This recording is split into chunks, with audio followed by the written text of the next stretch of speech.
Max Wardell here, overheadathletics.com, here with Taylor Jellikowski from the Twins. We're working on his ankle mobility here. So he's going to be catching. He's going to have to get into a crouch.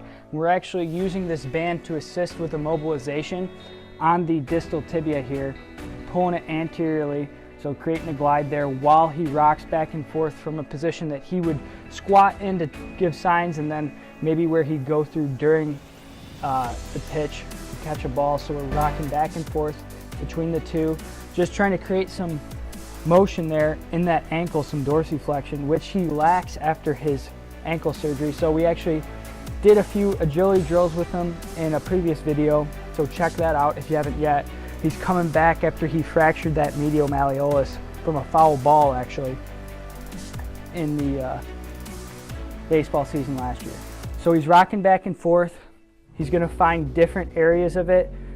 We're trying to stretch out into dorsiflexion.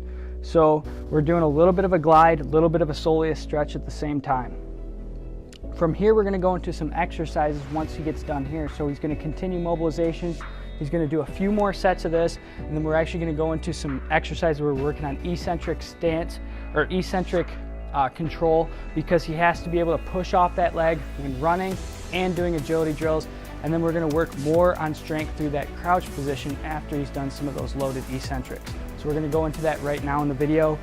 In real life, he's going to continue this mobilization a little bit. We've already done some mobilizations on the table. We've already done a few exercises. We're continuing that with a little bit of a self-mob here in closed chain. Okay, so now we got Taylor over here. We just did the self-mob. We've already had him on the table. We did some soft tissue stuff and some manual mobilizations. From here, he's going to start on this deep squat. We got an 8-9 inch stand here.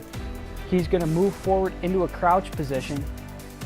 So he's going to have to move through dorsiflexion. You can see he's lacking stability after this surgery, so we're really working on that. He's going to go from here, he's going to do a little pop-up, and then he's going to go back into the excursion onto the box there. Reset himself, come and do it again. So we always follow this with some side-to-side movement. You can see that rep was even better than the last one as he gets a little bit of control and stability through the exercise. So he's here, maintains it, does a little pop-up. And he's not used to doing this yet. So we'll do 10 reps of this or so, and then we'll move into some of the lateral excursion stuff.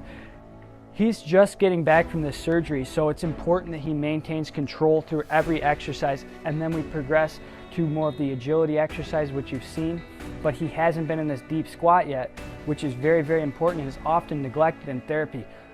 Therapists often think in terms of ADLs and what they have to do to get the patient to go through normal life and go through work. For someone whose job is to play baseball, we have to make sure that they can get through that full squat if that's what they have to do. So we'll show you the next exercise, which is going to be more of a lateral motion for a catcher. Very important for someone like him who needs to train that range of motion. All right, so we're going to go through that lateral excursion exercise now. And we've done a lot of exercises with Taylor today, so we're going to shorten this up just a tad bit for him. He's going to go down into his crouch, and what he's going to work on is just like he's shifting for an outside or inside pitch. With that right ankle, we want him to advance through that range of motion. He's shifting, trying to keep the heel down. You see he doesn't have a lot of range of motion, but we're working on that. So he's shift, loaded, closed kinetic chain here. Try to keep that butt down. There we go. That's exactly how I want it to look right there. So he gets to the end, shakes it out. Then we'd have him turn around and go back, and we'd even have him go the other direction. So he's going through a little bit of inversion going the other way, still a little bit of dorsiflexion. Just have you go a few steps there, Taylor, going the other direction just to show the people on camera. You can see when he shifts, he's got to load that ankle up more. Not comfortable for someone coming off surgery. He's going to have to deal with a little bit of discomfort that just comes along with recovering from an injury, recovering from a surgery. You can see he usually looks very fluid when he moves through that range of motion, but now coming off the surgery, he's a little bit more herky-jerky. He's not used to that range of motion, which is why it's so important to train that. If it's not trained, once he gets into his season, once he gets into spring training, he's not going to be able to go through that range of motion effectively and efficiently. He needs to be able to do that, so that's why we're working on it here. We're going to progress these and give him some more that he can continue once he has to actually leave and go back to spring training. But if you're new to the channel, make sure to subscribe. Thanks for watching the video, and we'll see you at the next one.